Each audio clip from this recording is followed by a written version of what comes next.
Hello everyone. There is no denying the fact that sex education is one of the most understated, despite the fact that the need of discussion on this particular topic is increasing day by day. SEX sex कुछ अछूता सा जिस पर समाज में खुले तौर पर बात करना आज भी बहुत डिफिकल्ट है। एक बंदिश सा है हमारे आसपास जिसे हम महसूस कर सकते हैं। चलिए एक वर्ड ऐड कर देते हैं, एजुकेशन। अब हमारे पास है सेक्स एजुकेशन। एजुकेशन जोड़ने से किसी भी शब्द के एक्सेप्टेंस को बढ़ाया जा सकता है, लेकिन सेक्स एजुकेशन भी समाज की एक परिधि में ही घूमता दिखता है। We all are aware of the fact that there are a lot of myths and taboos that have been associated with sex education. बहुत सी भ्रांतियाँ, टैबूज हैं जो सेक्स एजुकेशन को और दुर्लभ बनाती है और उसका प्रभाव मानसिक स्वास्थ्य पर भी बहुत प्रबल होता है। Ignoring the importance and need of discussing this topic is subjected to have hazardous impact on person's mental health and well-being.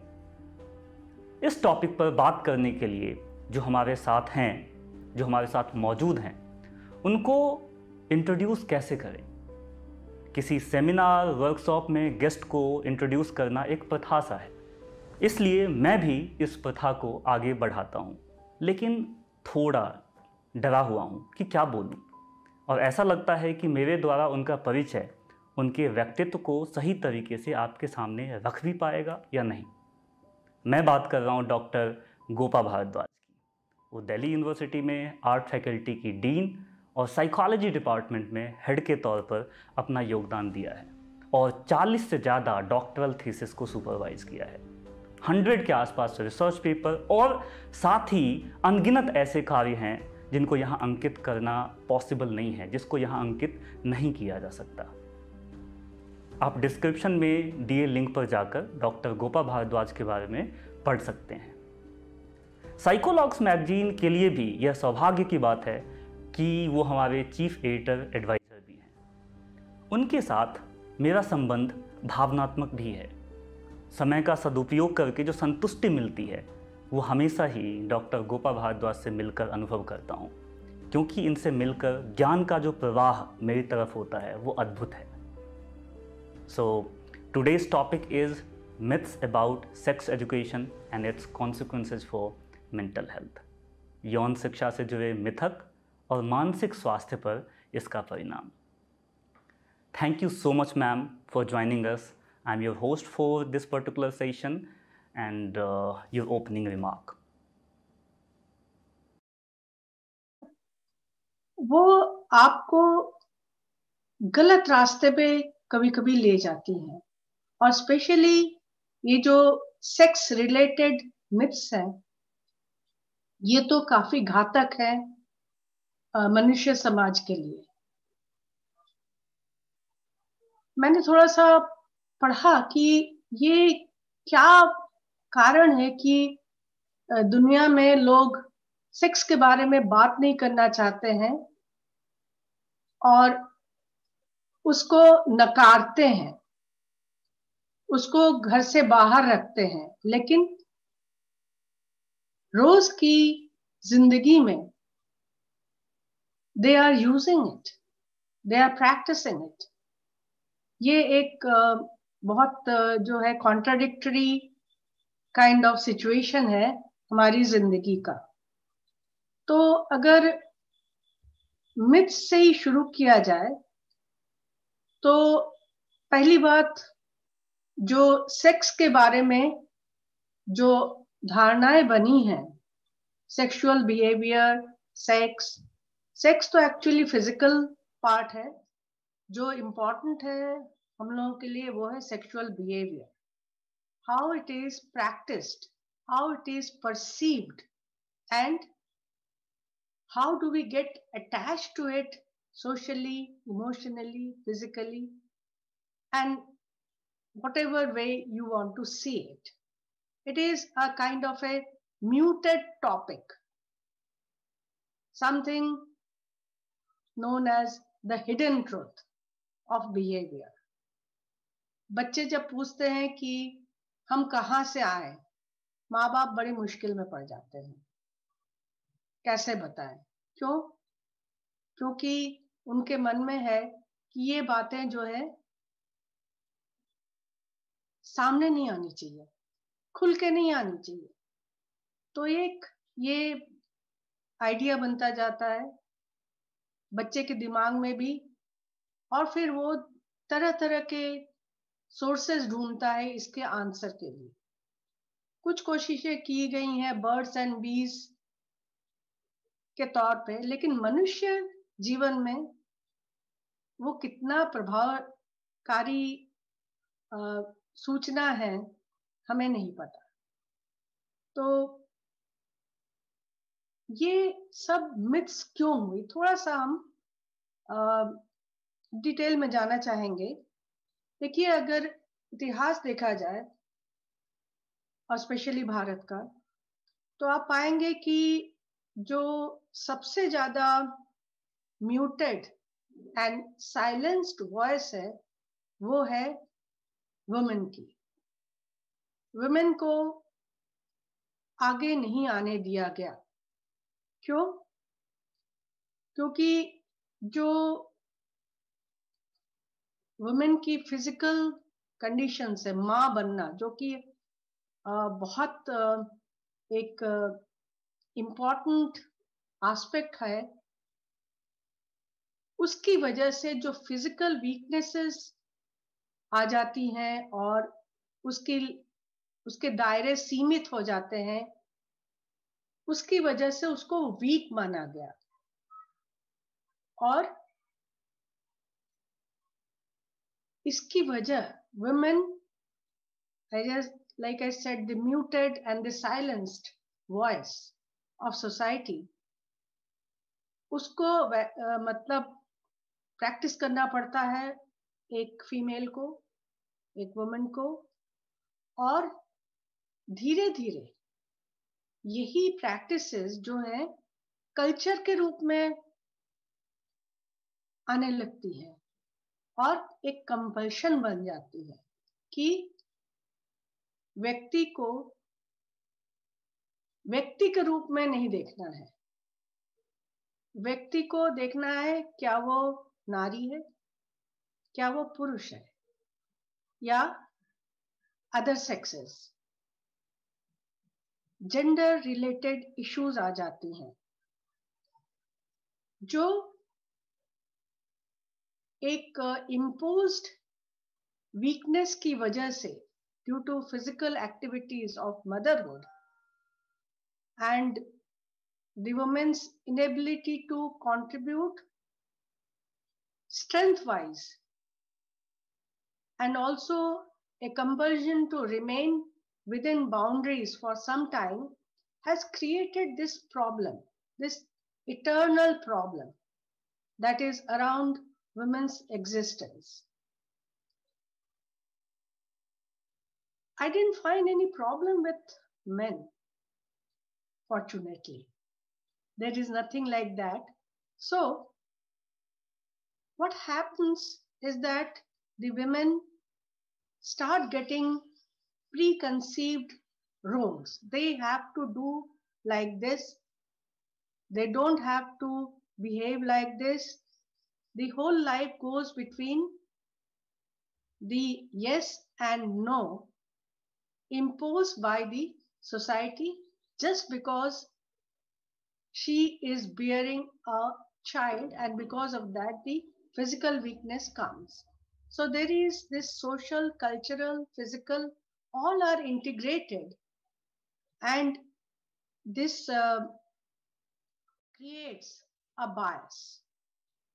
Two things become very important in our country, especially the Hindu population, which is a majority, is the Varna bias and the inbuilt gender bias. I won't be going into all the details, but certain things I would like to put in before we go actually to the sex education. The whole idea that women cannot have an independent identity. They are not independent entity. They are not self-sufficient. They have to be looking forward to others' help in many ways. That becomes a practice, and it is imprinted in the minds of the society, especially the males, that women are childbearing machine. They don't have any utilitarian value. They cannot decide. They cannot kind of take any action which can be called meaningful. So the term that I'm going to use is this disillusionary identification, and also the ideal status that is given to women is disillusionary. On one hand, she is worshipped, she is supposed to be worshipped as Shakti. And on the other hand, in the same breath, she is powerless. She is made, enforced to be powerless. She may not be, actually. So the sex difference comes because of these practices. Even if you look at the well-known epics, you will find contradictory utterances in those epics. When I was younger than what I am today, I used to find a very interesting thing that the girls were not named as Draupadi, Mahabharata character, a very powerful woman. But the girl child will not be named Draupadi. Why? I asked my parents, they didn't answer. Then I tried to find out by myself.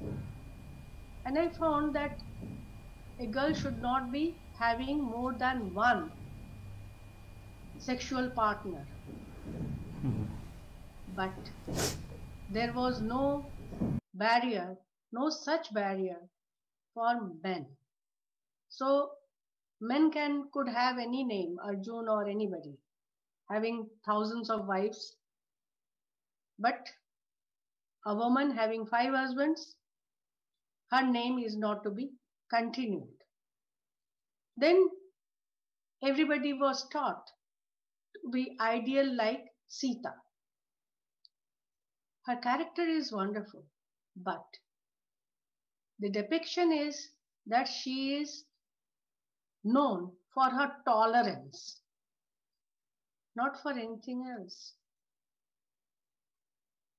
not for her beauty, not for her being, brought up in a very ideal situation, nothing like that.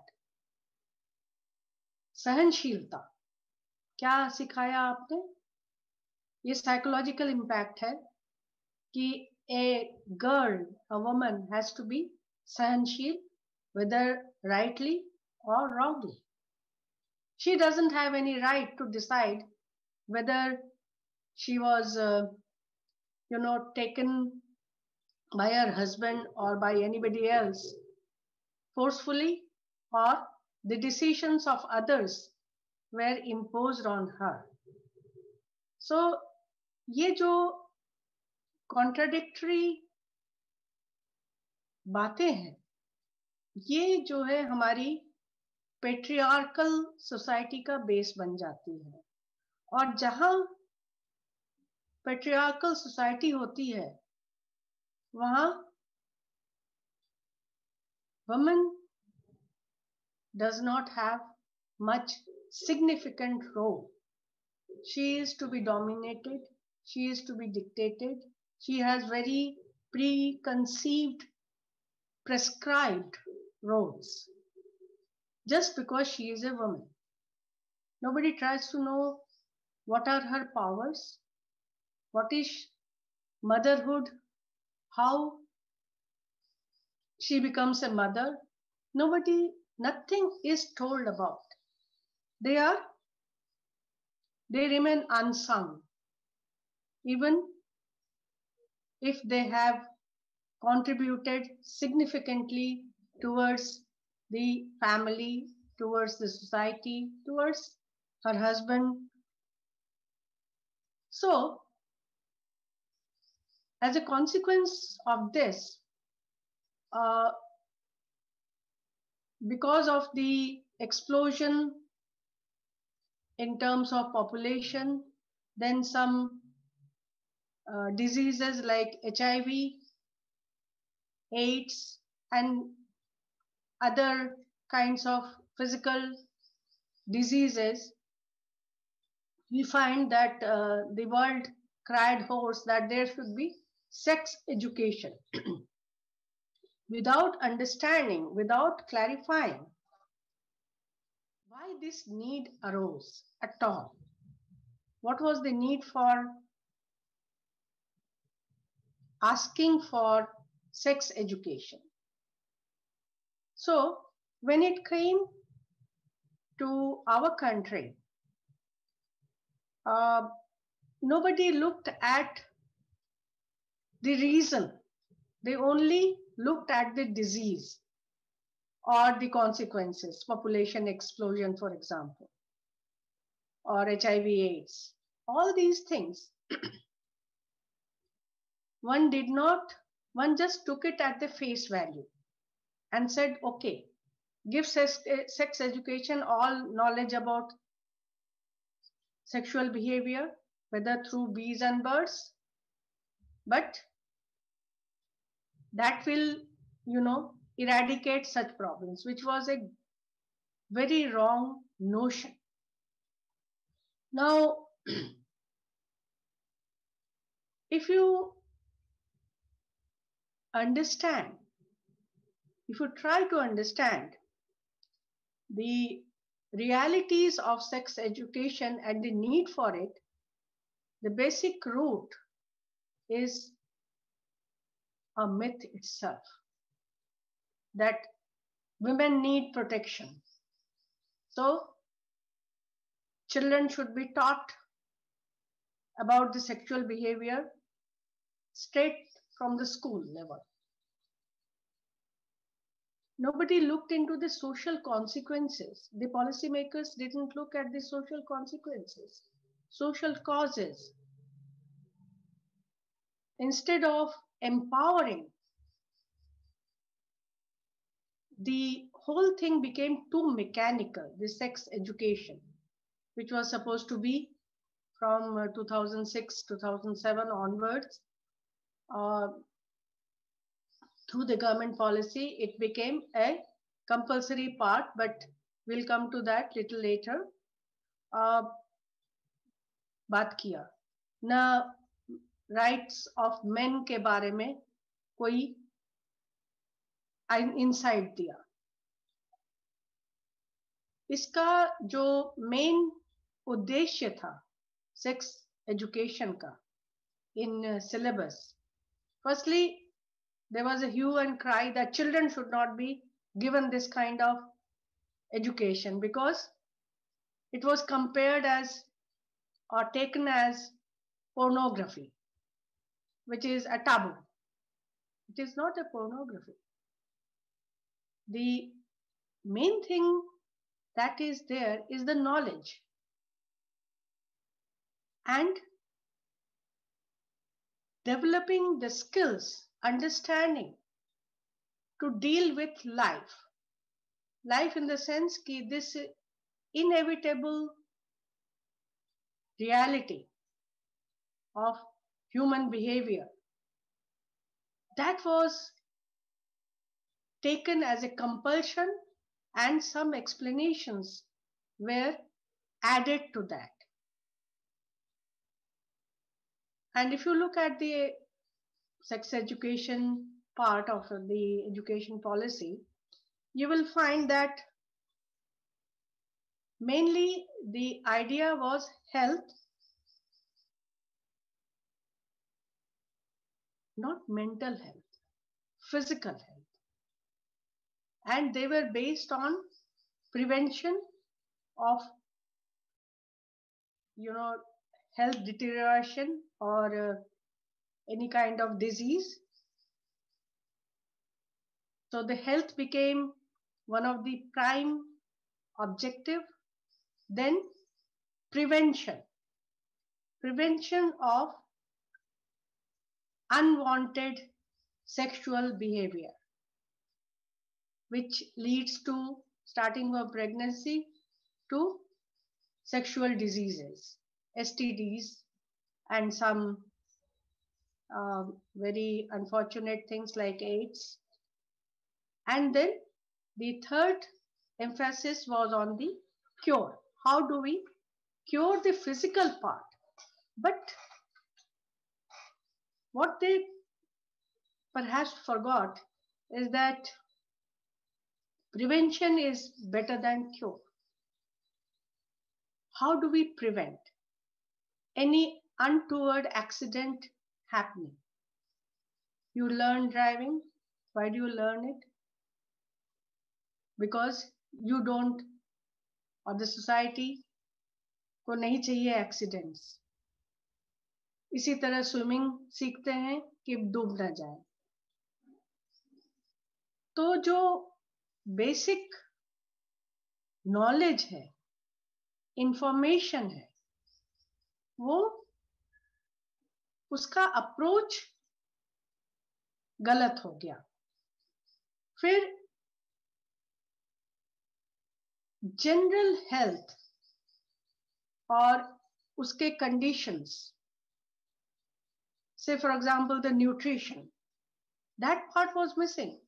It was just said कि a lactating woman or a pregnant woman needs a special kind of nutrition. Why? This information was not accepted. The whys of such behavior, whether it is preventive, curative, health related, the reasons for that was not put in. So the term that came up in this regard was reproductive health. And this reproductive health was limited to only one thing: producing healthy children. Right, ma'am, as you also mentioned, you presented very insightful thoughts over here. But as you also mentioned, in 2007, National Council for Education and Research and Training, they presented sex education in their syllabus, right? But after a certain time, Gujarat, Maharashtra, Madhya Pradesh और गोवा जैसे और कुछ ऐसे राज्य हैं जिसने sex education का व्यापक रूप से विरोध किया और उसको हटाया भी. इसे आप कैसे देखते हैं और इसका सेक्स एजुकेशन पे क्या नकारात्मक या नेगेटिव इम्पैक्ट होगा या हो रहा है? देखिए, ये जो एक इसको नाम दिया क्या, गुप्त ज्ञान. ज्ञान कभी गुप्त हो सकता है? और इसी के साथ जोड़ा पोर्नोग्राफी. सेक्स एजुकेशन को इक्वेट कर दिया पोर्नोग्राफी से कि बच्चों का दिमाग खराब हो जाएगा, बच्चे बिगड़ जाएंगे. और एम्फेसिस जो हुआ वो हुआ था एडल्ट सेक्स एजुकेशन. बच्चों के करिकुलम से ये हटा दिया गया कि बच्चे को समझ नहीं आएगा, वो उनकी जो है इंक्वायरीज गलत डायरेक्शन में जाएंगी, उनकी बिहेवियर गलत डायरेक्शन में जाएगा. ये सब इसीलिए हुआ कि कारण नहीं बताया पेरेंट्स को परहैप्स कि क्यों दिया जाना चाहिए. ये मैंने शुरू में ही बताया कि जो लाइफ के स्किल हैं उस पे ध्यान न देके, जैसे कि कैसे कम्युनिकेट करें अपनी बातों को, लड़कियों को डांट के, लड़कों को प्यार से। ये डिस्टिंक्शन जो था, मैंने शुरू में ही बोला, पेट्रियार्कल सोसाइटी में ये नेगेटिव थॉट्स तो आएंगे ही सेक्स एजुकेशन के बारे में। वो लोग समझने लगते हैं कि उनके बच्चों को बिगाड़ा जा रहा है। भूल जाते हैं कि इसी देश में वात्सायन ने कामसूत्र लिखा था, जो कि ऑल ओवर द वर्ल्ड बहुत अप्रेजल की कारण है, सराहा गया और उसके बारे में लोग बहुत ज्यादा पूछते हैं। लेकिन हमें तो वो एक पोर्नोग्राफिक बुक की तरह दिखता है। उसकी जो तथ्य हैं, उसकी जो रियलिटीज हैं, उसके जो कॉन्सेप्ट्स हैं, उस पे कोई नहीं जा रहा। तो जो इस तरह के लिटरेचर है, जब वो अगर बच्चों की किताब, क्या होगा? यस मैम, आपने बिल्कुल सही कहा। जैसे हम अगर बात करें टीन एज की, तो टीन एज में मैस्टरबेशन और नॉक्टर्नल एमिजन सामान्य है ना। लेकिन यौन शिक्षा के बारे में भ्रांतियों के कारण उस पर ध्यान नहीं दिया जाता, ना तो स्कूलों में, ना तो घर पे, या बच्चे इसकी वजह से बच्चे जहाँ से इंफॉर्मेशन कलेक्ट करते हैं, राइट, उनको सही दिशा नहीं दिखाती। या तो वो इंटरनेट से कलेक्ट करेंगे इंफॉर्मेशन, या वो अपने एज ग्रुप के दूसरे बच्चे से इंफॉर्मेशन कलेक्ट करेंगे। और अगर नेगेटिव इन्फॉर्मेशन मिलती है उसको, तो वो भी एक साइकोलॉजिकल प्रॉब्लम्स डेवलप करने का एक कॉज हो सकता है, राइट। तो एज अ पेरेंट, अगर हम पेरेंट के पर्सपेक्टिव से देखें, तो अभी भी बहुत सारे ऐसे पेरेंट्स हैं जो इस टॉपिक पे अपने बच्चों से बात नहीं करना चाहते, या कुछ पेरेंट्स ऐसे हैं जो बात करना चाहते हैं लेकिन उनको नहीं पता कि कैसे किया जाए, कैसे इनिशिएट करें, राइट। तो आप उनको क्या सलाह देंगे कि वो कैसे स्टार्ट कर सकते हैं अगर उनका बच्चा टीनेज में है? तो ये जो कुछ टॉपिक्स हैं, कुछ जो सेक्स रिलेटेड, राइट, जो इंसिडेंट्स हम कह लें, या सेक्स रिलेटेड जो कुछ ज्ञान है, एजुकेशन है, उनको हम कैसे दें? हम उनको कैसे बताएं कि this is a normal thing बच्चा, राइट, इसमें कुछ राइट गलत नहीं है, इसमें कुछ बुरा नहीं है। ये एज अ पेरेंट्स कैसे बताएं उनको? एक सीधा सा तरीका जो हमारी फैमिली में ही अपनाया गया है, जब एक 3 साल के बच्चे ने पूछा अपनी माँ से कि मैं कहाँ से आया, मैं कैसे इस दुनिया में आया, तो उसने बहुत सिंपल आंसर दिया कि तुम्हारे पापा के पास एक सीड था। सीड से पेड़ उगता है ना, अगर आप जमीन में दिखते हो, तो जो वो मम्मी में डाल दिया, और उससे ही मम्मी ने एक आपको बना लिया। और बच्चे की क्वेरी खत्म कि पापा इसलिए पापा है कि उनके पास सीड था, मम्मी इसलिए मम्मी है कि उनके पास वर्म था और सीड का पार्ट भी था। तो एक बहुत सिंपलिस्टिक वे में, instead of making them go to their friends और सम अनडिजायरेबल सोर्सेज, इस तरह से अगर शुरुआत किया जाए, और से फॉर एग्जांपल लड़कियों को मेंस्ट्रुएशन के बारे में बताया जाए, क्या होता है, लड़कों को बताया जाए कि उनके नॉक्टर्नल एमिशन से क्या क्यों होता है। सिंपल जो डेवलपमेंट होते हैं बॉडी के, उसके बारे में उसको ना छुपा के, अगर उसके बारे में क्लियरली बता दें माँ या पेरेंट्स, तो पिताजी नहीं बताएंगे क्योंकि उनके लिए टैबू है, शर्म की बात है। क्यों? ये तो एक सवाल आता है कि क्यों।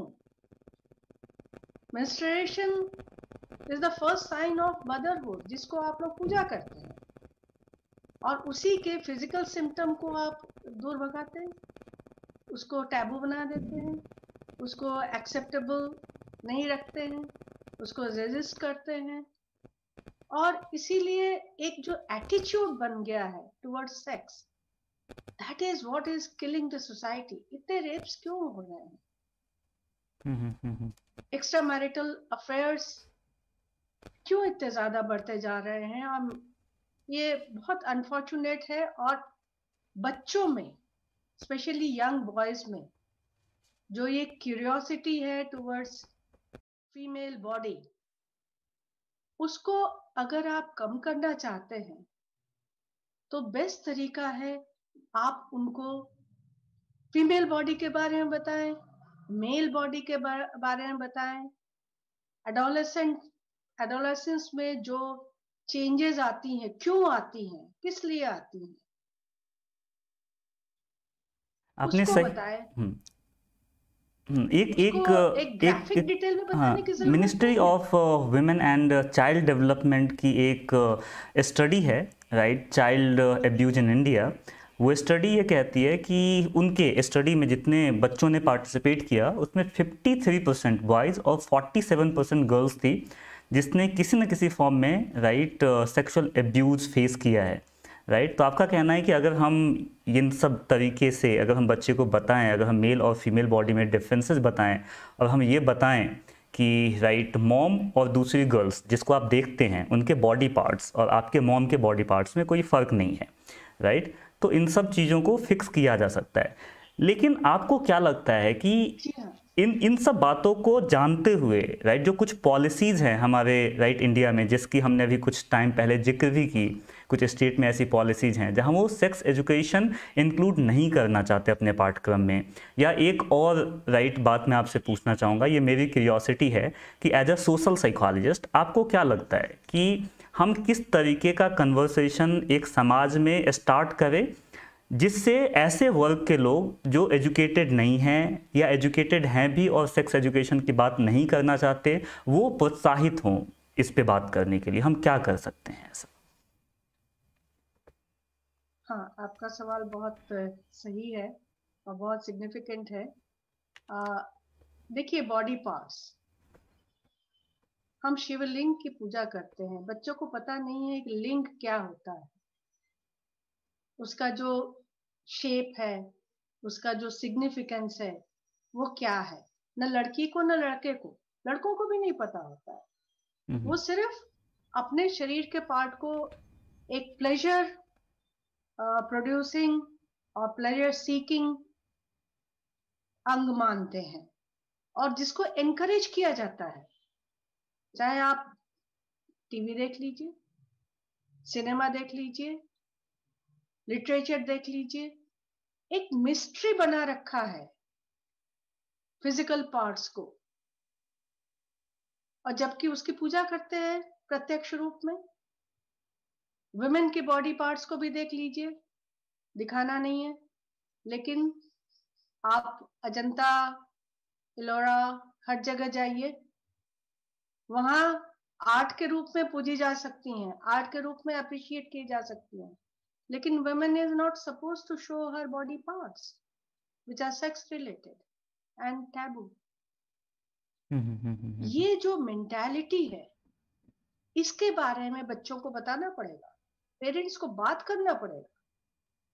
छुपाने की जगह अगर इसको एक्सपोज कर दिया जाए तो वो एक्साइटमेंट नहीं रहेगा। शुरू शुरू में हो सकता है एक्साइटमेंट हो, लेकिन एज द टाइम गोज ये एक्साइटमेंट की जगह नॉलेज बन जाएगा, इंफॉर्मेशन की जगह नॉलेज बन जाएगा। ये मेरा कहना है, क्योंकि जब भी आप इन चीजों को छुपाते हैं तो मिस्टिसिज्म ज्यादा आता है, इंफॉर्मेशन और knowledge takes a back seat, उसकी कोई जगह नहीं रहती है। और एक चीज जो बहुत इंपॉर्टेंट है, इनफैक्ट 3 चीजें: sex which is physical body part, sexuality जो कि मनुष्य शरीर में और मन में, मतलब तन मन दोनों में ही एक भावना है, उत्तेजना है, एक अप्रोच है टुवर्ड्स द ऑपोजिट सेक्स और प्रेगनेंसी। इन तीनों चीजों को अगर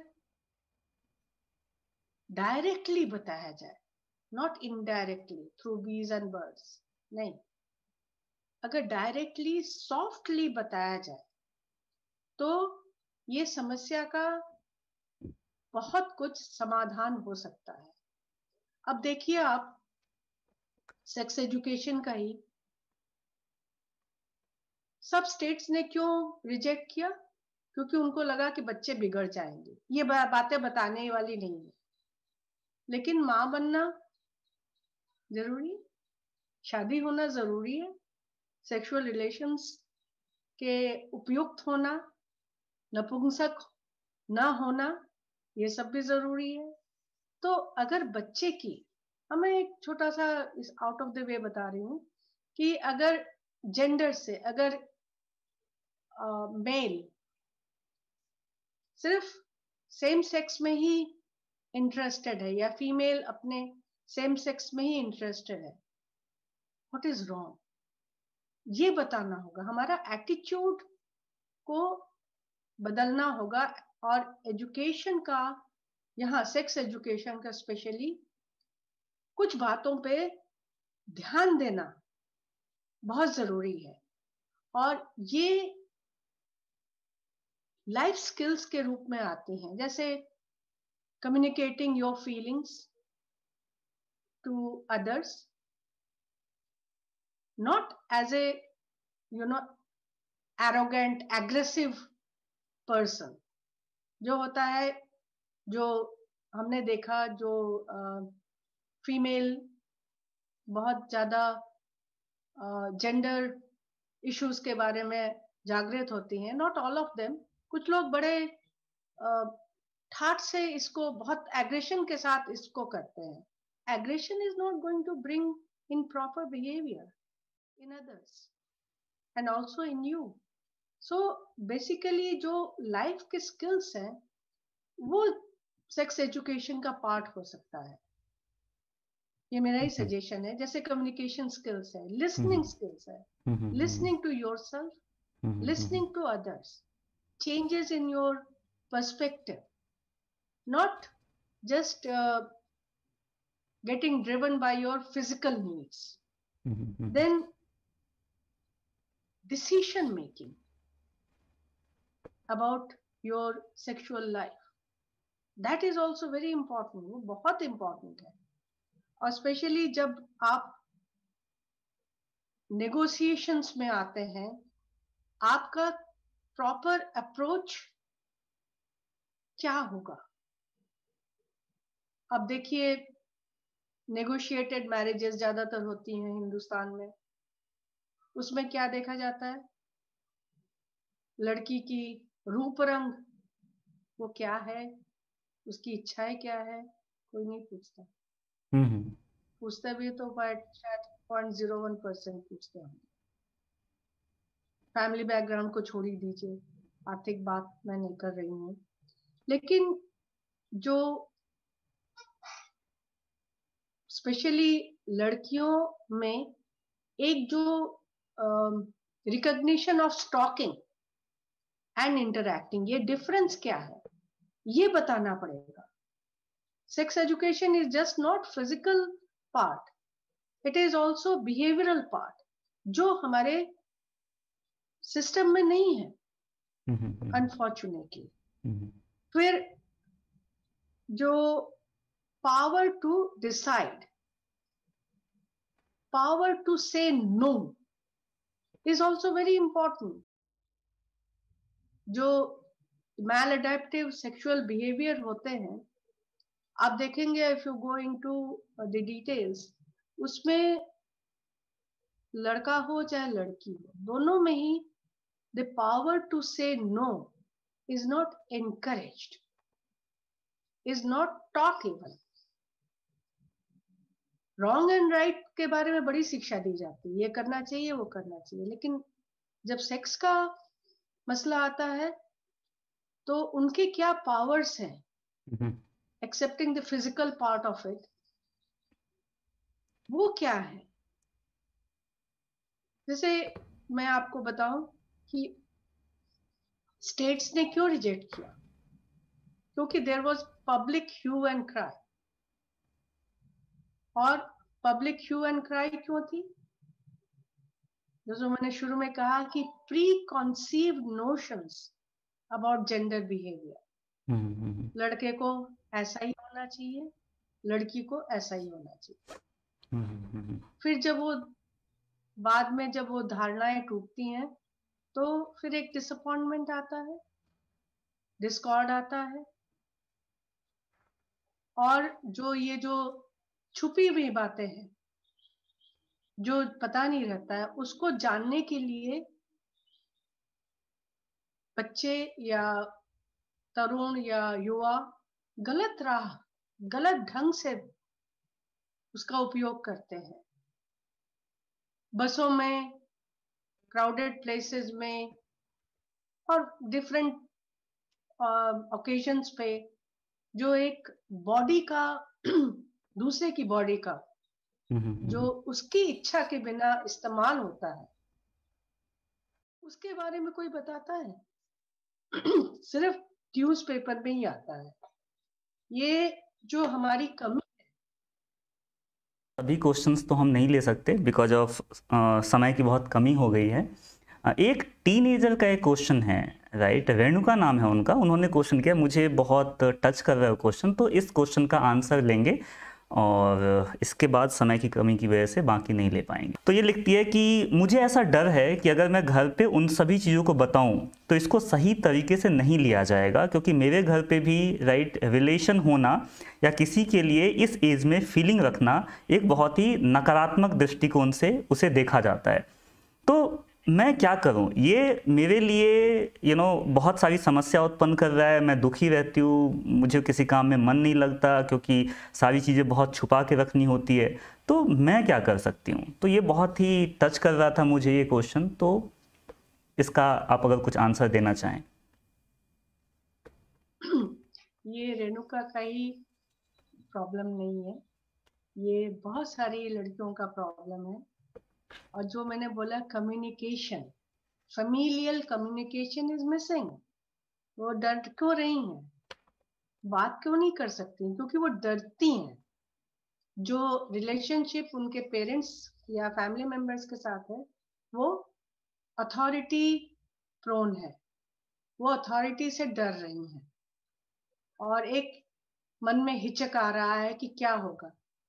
एक एक्सपेरिमेंट करके तो देखें, बता के तो देखें, एक रैशनैलिटी तो डेवलप करें, रीजन तो बताएं, एक दूसरे के साथ सुने, अपने पेरेंट्स अपने फैमिली वालों के साथ बैठ के चर्चा करें। इसके लिए पेरेंट्स भी राजी नहीं होते, बच्चे तो बहुत डरते हैं और फिर गलत रास्ते पे चले जाते हैं, सो कॉल्ड गलत रास्ते पे। क्योंकि मैंने शुरू में बताया कि लेडीज को, वुमेन को रीमैरिज का अधिकार नहीं था, जो मल्टीपल सेक्स पार्टनर्स का अधिकार बहुत घृणा रूप से देखा जाता था और अभी भी जाता है। लड़कों के लिए माफी इस तरह की नहीं है, लेकिन फिर भी उनको टॉलरेट किया जाता है। लड़कों के लड़कियों के लिए टॉलरेंस भी नहीं है। तो रेणुका जी से मेरा यही निवेदन रहेगा कि आप जिससे भी क्लोज हो, माँ हो, पिताजी हो, भाई हो, बहन हो, उसके साथ बैठ के बात करें। थर्ड पार्टीज को ना यूज करें, फ्रेंड्स को ना यूज करें, उसका गलत प्रभाव पड़ेगा। डायरेक्ट कोई तो होगा जिससे बात कर सकते हैं। अगर बात करके अपनी बात क्लियरली रखें तो हो सकता है कुछ परिवर्तन हो, कुछ एडजस्टमेंट हो और किसी तरह की भावनाओं को ठेस न पहुंचाने की बात आए। और अपना परिप्रेक्ष्य रखें, अपना साइड रखें, वो क्या सोचती है। तो वो अगर उनको गलत बताया जाता है तो उनके पास जवाब होने चाहिए कि ये गलत मेरे हिसाब से नहीं है, आपके हिसाब से क्यों है। क्योंकि हमने देखा है ज्यादातर पेरेंट्स ये कह देते ये तो गलत बात है, इसको एकदम स्ट्रेट फेस पे नहीं लेना चाहिए। क्यों गलत है? एक ability, decision power and the ability to say no to certain comments. I'm not Right. saying no to direct authority, Right, but right. certain comments, ये अच्छा नहीं होगा, लोग क्या कहेंगे, पूछिए कि लोग हमारे लिए क्या कर लेंगे। Right right. एज अ तो पेरेंट समाज हमें में भी ये रहने समझना होगा कि ये इस सारी एज जो में जब excuse दी जाती हमारा है, बच्चा टीनेज में, इसको एडोलेसेंट में जो इंटर है करता डील है, उस एज में राइट इस तरीके की फीलिंग होना, अट्रैक्शन होना राइट किसी दूसरे के लिए, ये एक सामान्य एक डेवलपमेंट है राइट। अगर अट्रैक्शन नहीं है अगर दूसरे के प्रति तो ये एक समस्या हो सकता है, बट अगर अट्रैक्शन है तो मुझे लगता है कि राइट इसमें राइट कुछ बहुत चिंतित होने की बात नहीं है और ये सामान्य राइट एक डेवलपमेंट प्रोसेस है right. Thank you so much ma'am.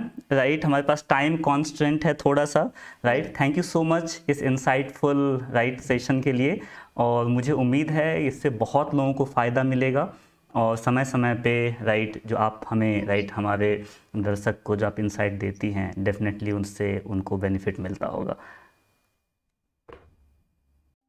According to this mind-opening and a study published in Indian Journal of Psychiatry, providing sex education produce multiple benefits to adolescent boys and girls, including a reduction in unplanned and early pregnancies and associated risk or complications related to early pregnancies, can decrease unwanted children, it helps to reduce risk of sexual abuse, it can help to reduce the spread of sexually transmitted disease, and also it can decrease the chance of depression, anxiety and other psychological issues.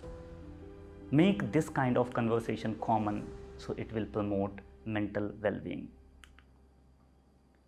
Thank you so much for joining this conversation, and Psychologues magazine is dedicated to spread awareness and break taboos and stigmas associated with mental health. Thank you so much for joining us.